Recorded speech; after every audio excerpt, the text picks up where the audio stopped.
White board दिख रहा है ना? Hello hello. ओके ठीक है, तो आज का हमारा टॉपिक है क्विक रिव्यू हम लोग लेंगे ग्रेविटेशन का। ठीक है, अगर 40-50 मिनट के बाद ये लॉग आउट हो जाता है तो उसके बाद भी आप ज्वाइन कर लीजिएगा जब हम दोबारा इसको से रीस्टार्ट करेंगे। ठीक है, तो आज का टॉपिक है ग्रेविटेशन और यहाँ की एरिया जो है वो हम पहले बताएंगे आपको कि क्या पॉइंट्स आपको जो हैं वो एग्जाम में पढ़ने चाहिए और देख कर जाना चाहिए। पहला तो आपको देखना चाहिए केपलर्स लॉ। ठीक है,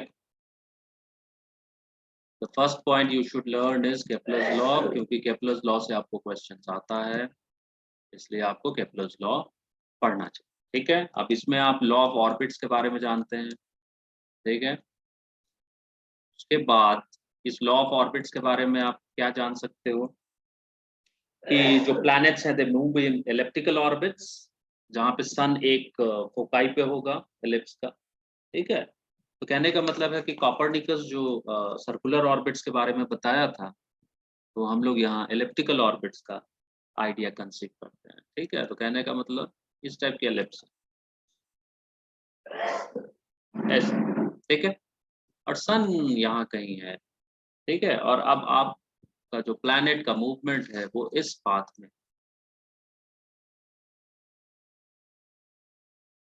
दूसरा जो पॉइंट्स आता है, ये दूसरा जो एरिया है लॉ है, that is called law of areas. ठीक है,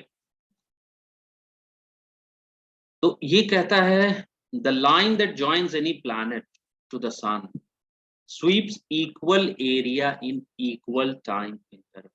कहने का मतलब अगर मान लेते हैं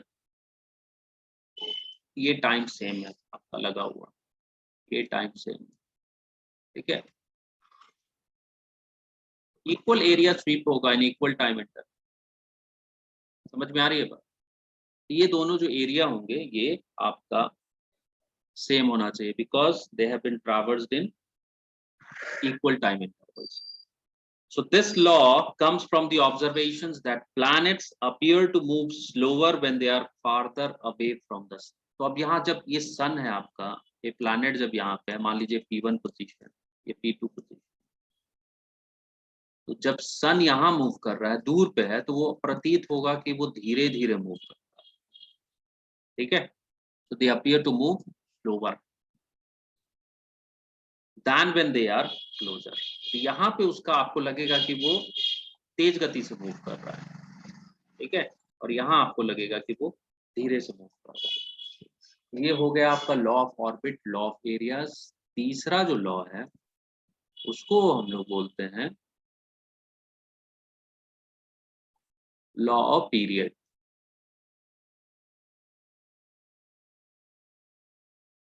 ठीक है,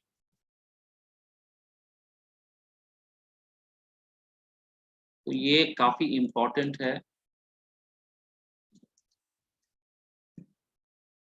लॉ पीरियड्स। ये क्या बोला था कि जो time square of the time period है, जो प्लैनेट मूव करता है, रिवोल्यूट करता है, that is proportional to the cube of semi major axis. ठीक है, तो हम लोग इसको बोलते हैं T square is directly proportional to A cube.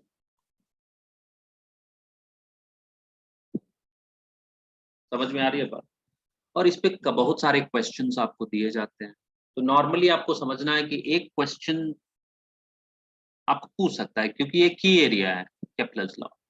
आपको समझना है लॉ ऑफ ऑर्बिट्स क्या है, लॉ ऑफ एरिया क्या है, लॉ ऑफ पीरियड क्या है। अब यहां से अब आपको एक कॉन्सेप्ट और पूछा जा सकता है, वो है आपकी एरियल वेलोसिटी। ठीक है, तो delta A by delta T is equal to half R cross P by M. ठीक है, और आर क्रॉस पी जो है आपका एंगुलर मोमेंटम होता है। ठीक है, तो ये जो एरियल वेलोसिटी है एंगुलर मोमेंटम बाई 2m, ठीक है, this is also one of the important equation जहां से आपसे सवाल पूछे जा सकते हैं। ठीक है, तो कहने का मतलब है कि ये जो एरिया आप ट्रैवर्स हो रहा है यहाँ पर, दैट कैन बी गिवन, क्योंकि ये ट्रायंगुलर है ना, तो इसको हम लिख सकते हैं हाफ, और चूंकि ये जो डिस्टेंस आपका जो है इसको हम आर ले सकते हैं। ठीक है, तो हाफ आर, और ये जो आपका बेस जो डेल्टा टी टाइम्स में चेंज हो रहा है विद वेलोसिटी, मान लेते हैं v है इसका, so that is v delta. ठीक है, तो आप ट्रायंगल का जो एरिया का फॉर्मूला है वही आप यूज करते हैं। समझ में आ रही है बात? और आपका जो वेलोसिटी होता है that is equal to p/m, ये आपको पता ही है। हाँ? तो कहने का मतलब है कि हम इसको यूज करेंगे तो आप एरियल वेलोसिटी आप निकाल सकते हो। तो ये भी एक एरिया है, एरियल वेलोसिटी, जहाँ पे आप सवाल पूछा जाता है। ठीक है, और आपसे पूछा जाता है कि मान लेते हैं कि स्पीड ऑफ द प्लैनेट एक साइड पे अगर मान लेते हैं पेरी हिलियन पोजीशन पे अगर बीपी है, ठीक है, और डिस्टेंस जो है आरपी है, और एप हिलियन पोजीशन पे मान लेते हैं उसका रेडियस आर ए है, वेलोसिटी भी ए है, तो कंडीशंस क्या है, कंडीशंस निकालिए। ठीक है, तो कहने का मतलब आप एंगुलर मोमेंटम को कंजर्व कर दीजिए और प्रॉब्लम को सॉल्व कर। ठीक है, तो सिंपल वे में अगर हम बोलें कि इस पोजीशन पे अगर आपका v1 है, r1 है, इधर v2 है, r2 है, ठीक है, तो यू कैन इजिली से कि L1 is equal to L2। ठीक है, तो आप यहाँ पे लिख सकते हैं इसको, mass of the planet v1 r1, mass of the planet v2 r2।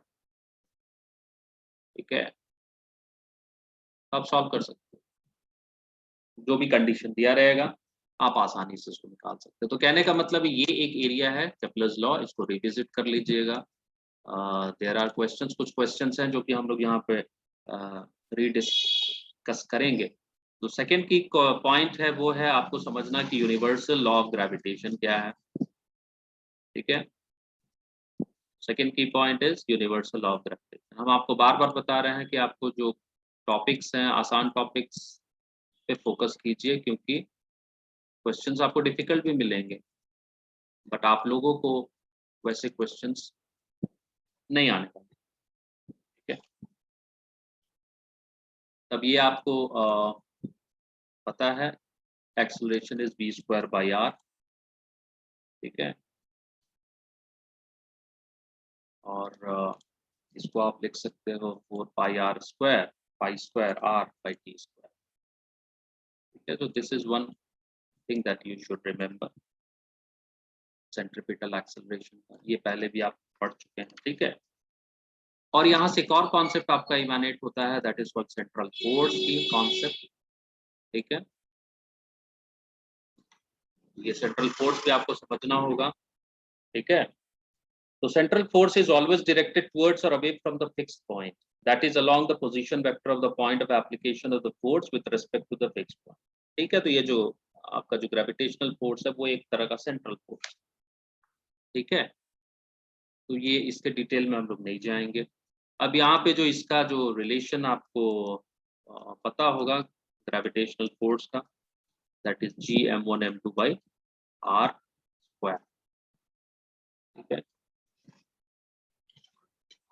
जी का वैल्यू भी आपको पता होना चाहिए। ठीक है, और उसके बाद इसका जो एक्सपेरिमेंटेशन है, जो कैवेंडिश का एक्सपेरिमेंटेशन जो किया था जी का वैल्यू फाइंड करने के लिए। ठीक है, उस एक्सपेरिमेंट से भी अगर वो चाहें तो क्वेश्चन बना सकते हैं।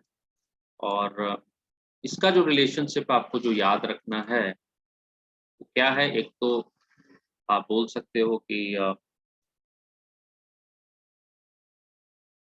ठीक है, तो यहाँ पे जैसे आपने किया है ये एक्सपेरिमेंट आपको याद होगा।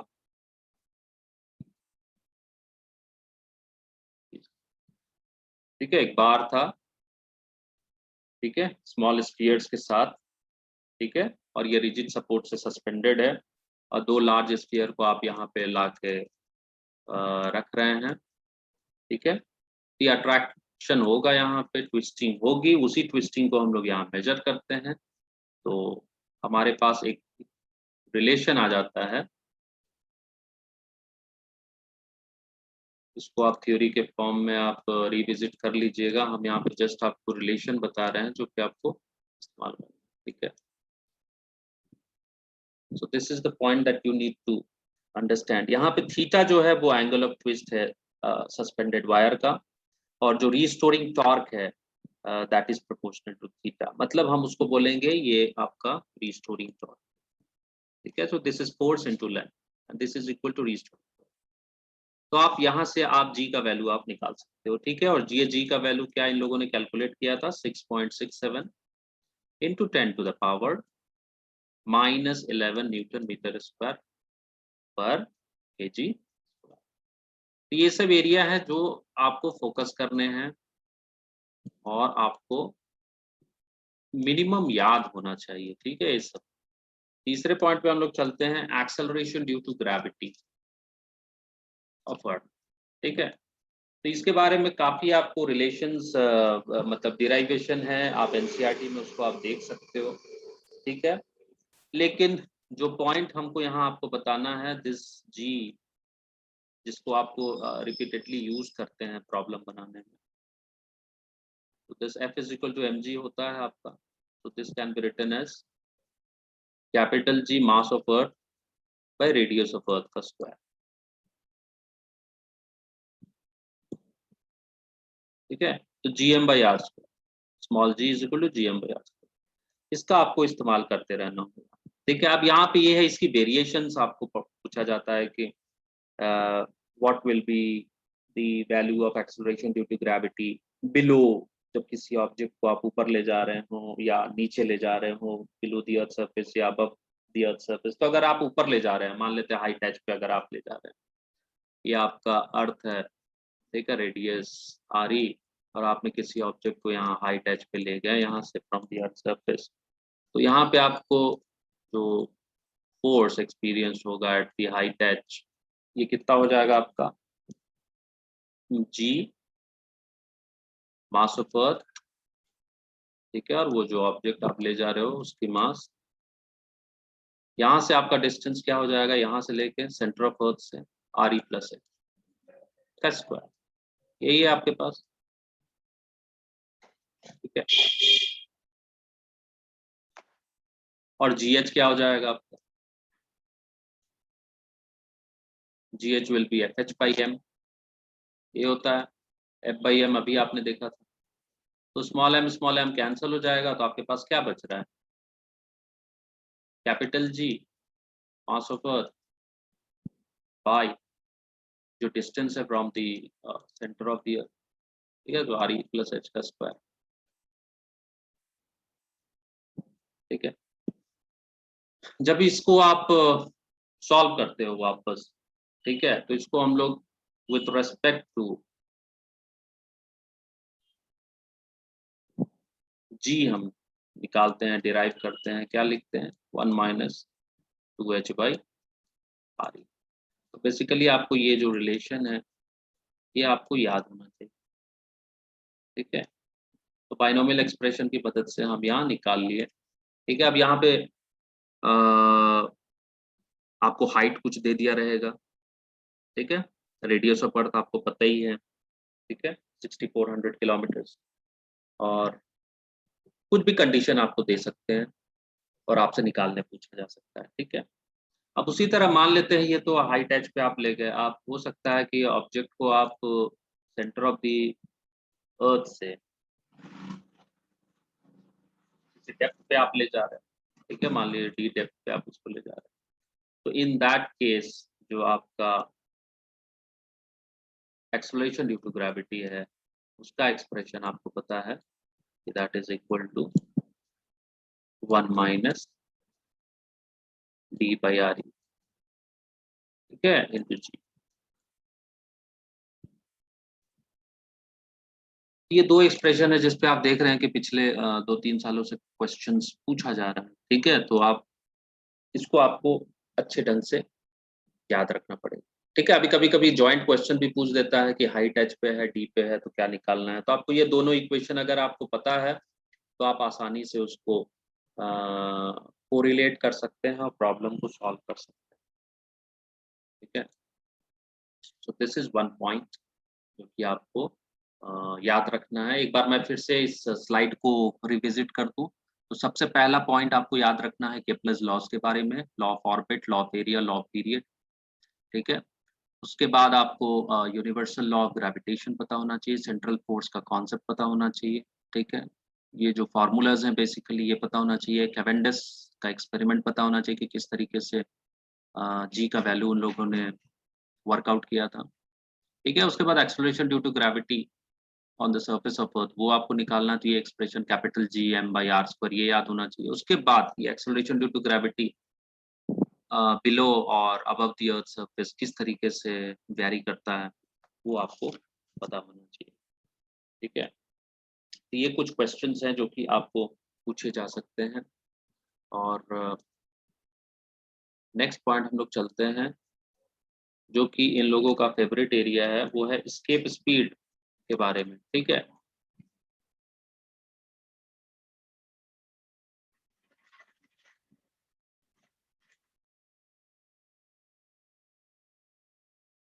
तो कहने का मतलब है कि आप किस स्पीड के साथ अगर आप ऑब्जेक्ट को प्रोजेक्ट आउट करेंगे कि वो अर्थ का ग्रेविटेशनल फील्ड से स्केप आउट कर जाए। समझ में आ रही है बात? तो कहने का मतलब है यहाँ पे हमारे पास एक रिलेशन आ जाएगा, half M B I square minimum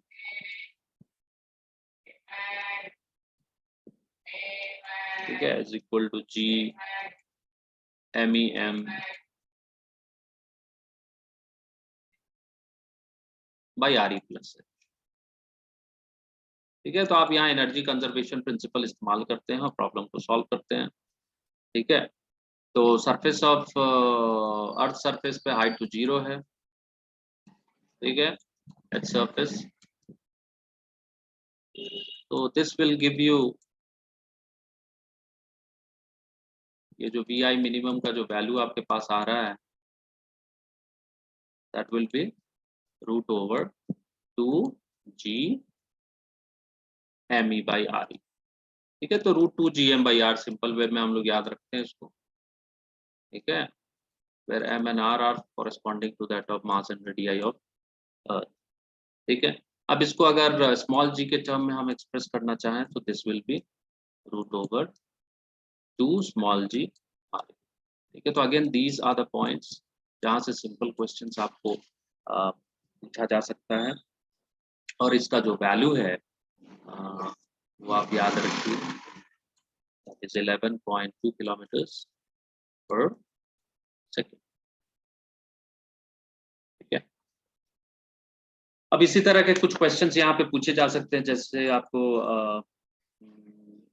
NCERT के जो भी क्वेश्चंस हैं उसको आप सॉल्व कीजिएगा। तो एक क्वेश्चन ऐसा भी है कि जहाँ पे आप बात कर रहे हो कि दो यूनिफॉर्म सॉलिड स्फीयर्स हैं, दोनों का रेडियाई सेम है, एक का मास कैपिटल एम है, दूसरा का मास 4m है, और दोनों का centre to centre separation 6r है। तो अगर दोनों स्फीयर्स को फिक्स रख रहे हैं, फिर प्रोजेक्टाइल कर रहे हैं एक स्मॉल मास m को, ठीक है, कैपिटल मास m, और टुवर्ड्स द सेकेंड स्फीयर, तो आपको एक्सप्रेशन ऑब्टेन करना है कि प्रोजेक्टाइल का स्पीड क्या है कि वो जस्ट सेकेंड स्फीयर के सरफेस पे पहुंचेगा।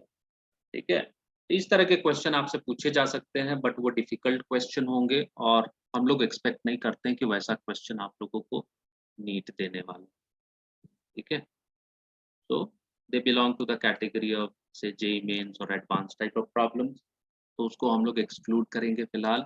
और बार बार सजेशन यही है कि आपको जो इजी कॉन्सेप्ट्स है उस पर फोकस कीजिए। जो भी प्रॉब्लम 1.5-2 मिनट का टाइम वाला प्रॉब्लम है वो तो ये लोग पूछने वाले नहीं, ये याद रखिए। ठीक है। Easy questions they are more dangerous, क्योंकि आप उसको स्किप करते हो। ये नहीं है कि आप उसको बना नहीं सकते, आप स्किप करते हो। उसके बाद जो इनका फेवरेट एरिया हो सकता है वो अर्थ सैटेलाइट से हो सकता है। ठीक है। जहाँ पे टाइम पीरियड का रिलेशन आपको पता होना चाहिए। ठीक है। तो यहाँ पे एक चीज है, कॉन्सेप्ट जो यहाँ पे हम लोग इस्तेमाल करते हैं वो है एफ सेंट्रीपिटल। ठीक है, तो F centripetal is equal to mv square by RE, ठीक है, और इसको हम लोग इक्वेट करेंगे आपका ग्रेविटेशन, ठीक है, Fg, तो this will be equal to Gmem by RE plus H का स्क्वायर, ठीक है। तो इसको आप इक्वेट करते हो ये दो फोर्सेस को और प्रॉब्लम को सॉल्व करते हो, ठीक है। तो यहाँ पे जब आप इसको सॉल्व करोगे और भी रिलेशन ऑब्टेन करोगे तो you find the time period as 2 pi RE plus H by V,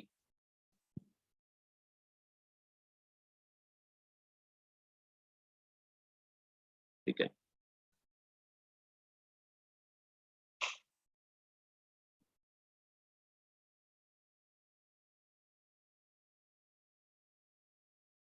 And that is given as 2 pi RE plus H to the power 3 by 2 divided by root over GME, ठीक है, क्योंकि B का value है that is root over GME by RE plus H, उसको हम लोग वहां put कर देते, मेरा वो वैल्यू आ जाएगा, ठीक है।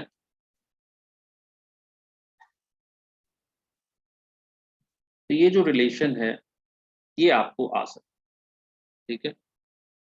उसके बाद एक कॉमन रिलेशन जो आपको याद रखना हो रहा है कि time period of the satellite क्या होता है, तो that is equal to 2 pi root over RE by small g, ठीक है। तो आपको देखना है कैपिटल G के फॉर्म में क्या रिलेशन है, स्मॉल g के फॉर्म में क्या रिलेशन है, ठीक है, क्योंकि आपके पास टाइम कम रहेगा तो यू मस्ट मेमोराइज दिस। तो इस पे जब आप वैल्यूज पुट करते हैं रेडियस ऑफ अर्थ और जी की वैल्यू पुट करते हैं तो you get somewhere around 85 minutes,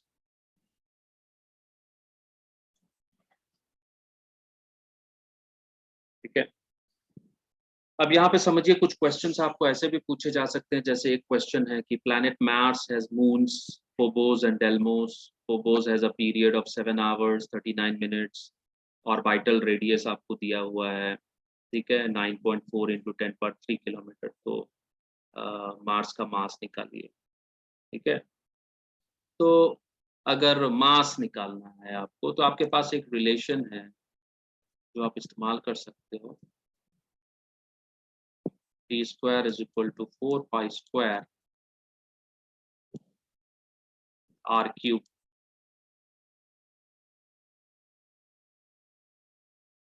by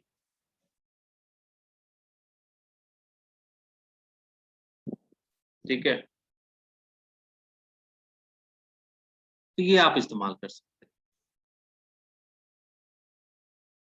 अब यहाँ से आप जो भी प्लैनेट है उस प्लैनेट का आप मास वर्कआउट कर लीजिए। तो एक क्वेश्चन तो ये है इस टाइप के कि आपको मास निकालने पूछा जा सकता है, 4 pi square R cube by G T square, ये रिलेशन आपको याद है। दूसरा क्वेश्चन जो इस टाइप का पूछा जा सकता है वो है कि around the assume that the earth and Mars move in circular orbits around the sun, और मान लेते हैं मार्स की जो ऑर्बिट है वो 1.52 टाइम्स देन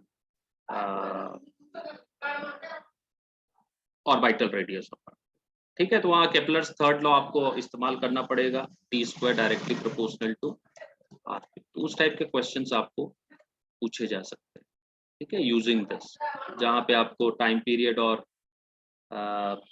ऑर्बिटल रेडियस के बीच में रिलेशन दिया हुआ है, ठीक है। तो कोई दो प्लैनेट है, मान लेते हैं कि अगर आपको मार्स ही दिया है और अर्थ ही दिया है तो आप इसको लिख सकते हैं, so that will be equal to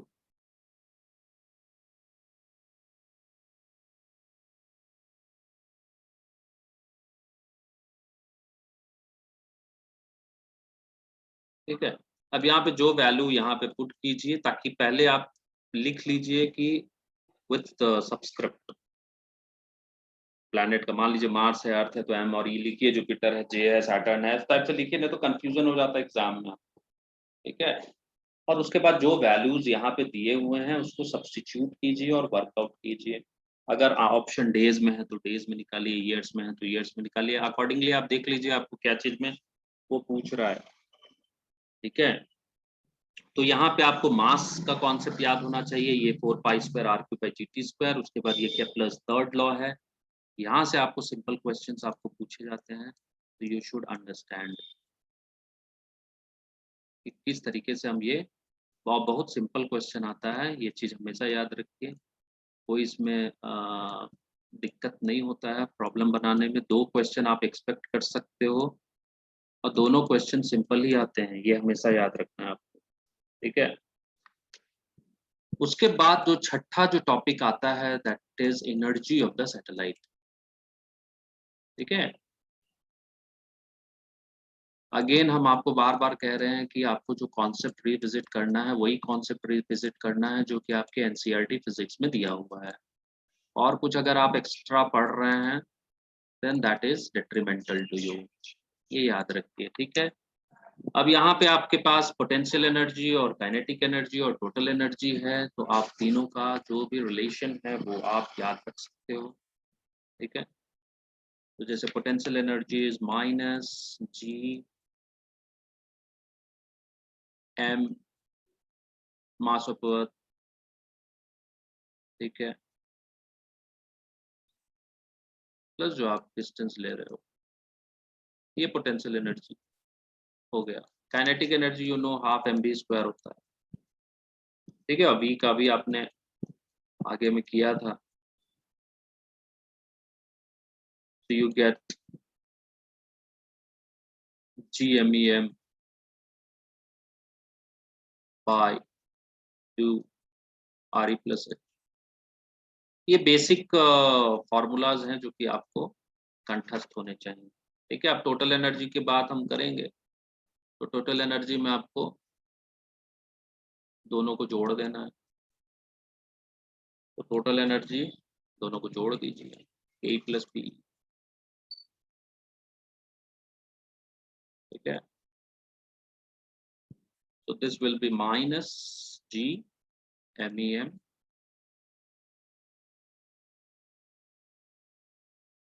by RE+H into ½ ठीक है। तो अब यहाँ पे आप देख रहे हो, इसका सिंपल कभी कभी ये पूछ देता है कि पोटेंशियल एनर्जी और टोटल एनर्जी में क्या रिलेशन है, तो आप देख सकते हो E = ½ टाइम्स P। ठीक है। उसी तरह काइनेटिक एनर्जी पोटेंशियल एनर्जी में रिलेशन, तो बहुत सिंपल क्वेश्चंस यहाँ पूछे जा सकते हैं, तो ये आपको याद रखना पड़ेगा। और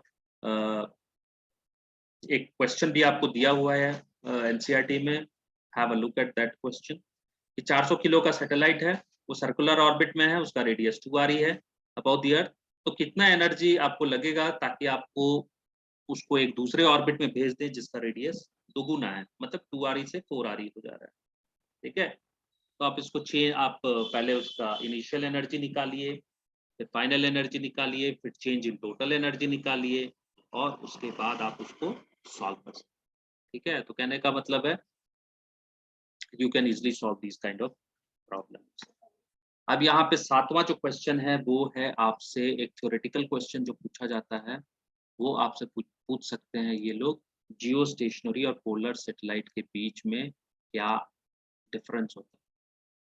ये थ्योरेटिकल क्वेश्चन है। आई विल एडवाइज यू कि आप इसको पढ़ लें।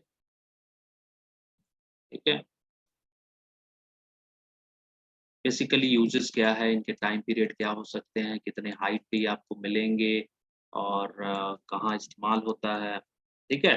जैसे पोलर सैटेलाइट के बारे में अगर हम बात करें तो ये लो ऑल्टीट्यूड है, लगभग 500 से 800 किलोमीटर के ऊपर इनको प्लेस किया जाता है। ठीक है। और दे गो इन अ नॉर्थ साउथ डायरेक्शन। ठीक है। और अर्थ किस दिशा में रोटेट कर रहा है, ईस्ट वेस्ट डायरेक्शन। ठीक है। इसका जो टाइम पीरियड होगा वो 100 मिनट के आसपास होगा। तो कहने का मतलब कि एक किसी भी अल्टीट्यूड को ये बहुत बार दिन में क्रॉस करेगा। ठीक है। तो आप कैमरा को फिक्स कर सकते हैं और छोटे छोटे स्ट्रिप में आप पृथ्वी का मतलब निगरानी कर सकते हो। ठीक है, तो कहने का मतलब स्ट्रिप बाय स्ट्रिप आप उसको closely, very closely, good resolution पे आप उसको इंफॉर्मेशन गैदर कर सकते हैं। तो जैसे रिमोट सेंसिंग हुआ, एनवायरमेंटल, बाढ़ आ रही है, भूकंप आ सकता है, तो ये सब पोलर सैटेलाइट पिकअप कर सकता है डेटा। ठीक है, उसके बाद जब जियो स्टेशनरी सैटेलाइट की बात हम कर रहे हैं तो इसका जो टाइम पीरियड है 24 घंटे है। ठीक है, और इसका जो हाइट है लगभग 36,000 किलोमीटर के बराबर है। ठीक है, अब चूंकि ये सर्कुलर ऑर्बिट्स में अर्थ के अराउंड मूव कर रहे हैं इक्वेटोरियल प्लेन में, और 24 घंटा इसका टाइम पीरियड है, इसीलिए इसको हम लोग जियो स्टेशनरी सैटेलाइट कहते हैं। ठीक है, और चूंकि अर्थ भी सेम टाइम पीरियड से रोटेट कर रहा है, तो ये ऐसा फिक्स्ड होता है, ऐसा प्रतीत होता है कि ये फिक्स्ड है, कहीं से भी आप उसको देखिएगा। ठीक है, जियो प्लस स्टेशनरी। अब ऐसे सैटेलाइट को अगर आपको प्लेस करना है ऑर्बिट में उतने लार्ज हाइट पे 36,000 किलोमीटर पे, तो इसके काफ़ी अपने इम्प्लीकेशंस हैं, लेकिन इसका जो यूजेस है वो कम्युनिकेशंस में आप देख रहे होंगे। ठीक है, तो ब्रॉडकास्टिंग है, जो भी हमको आज टेलीकम्युनिकेशन और ये सब दिख रहा है, सब जियो स्टेशनरी सैटेलाइट की वजह से दिख रहा है। ठीक है, जैसे कि इनसैट ग्रुप ऑफ सैटेलाइट्स जो एग्जाम्पल आपको दिया हुआ। ठीक है, लास्ट पॉइंट जो हम यहाँ पे डिस्कस करना चाहेंगे वो है वेटलेसनेस।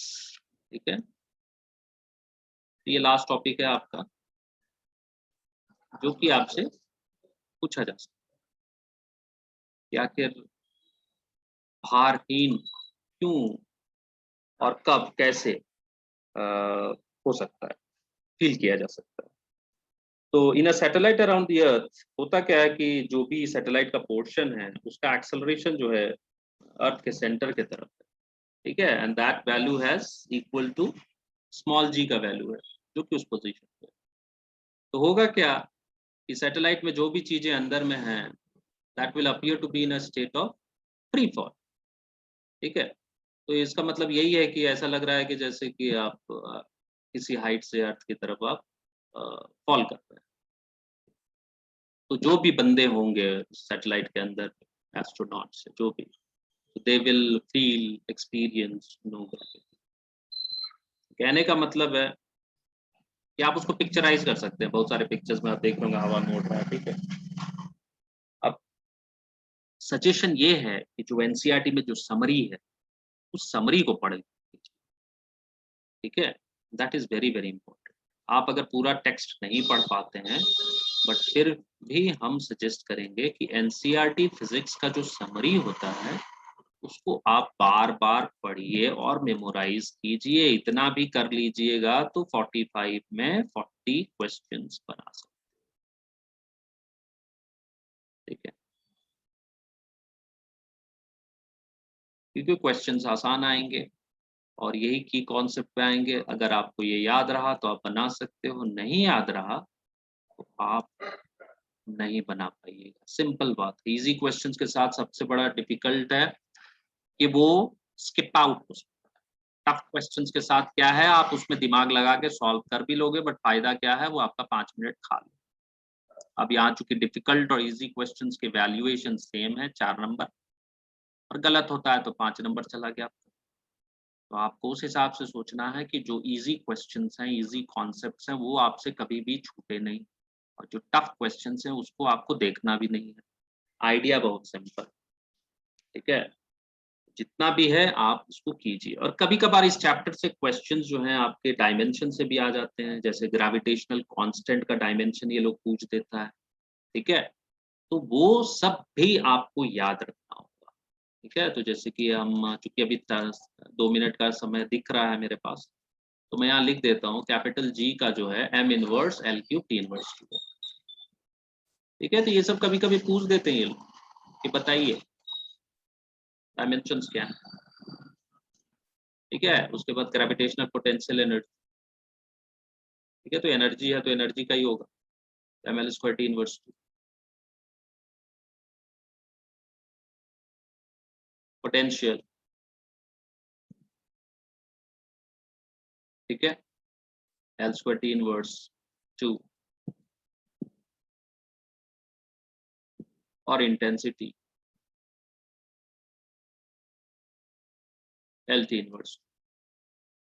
तो ये सब आपकी किताबों में दिया हुआ है, इसको आप रिविजिट कर लीजिए, ज़्यादा बेटर है, क्योंकि ये इजी क्वेश्चंस हैं, आपको बॉक्सेस में दिया हुआ है, अगर आप इसको छोड़ते हो तो फिर गड़बड़। और एनसीईआरटी के जो कुछ क्वेश्चंस हैं वो मैं आपको बोल रहा हूँ, उसको आपको रिविजिट करना चाहिए। यहाँ पे मैं लिख दे रहा हूँ एनसीईआरटी के जो क्वेश्चंस हम लोग एक्सपेक्ट कर रहे हैं कि आपसे पूछा जा सकता है, जो उसके एक्सरसाइजेस के टेक्स्ट्स हैं। तो जो क्वेश्चन हम लोग एक्सपेक्ट करेंगे,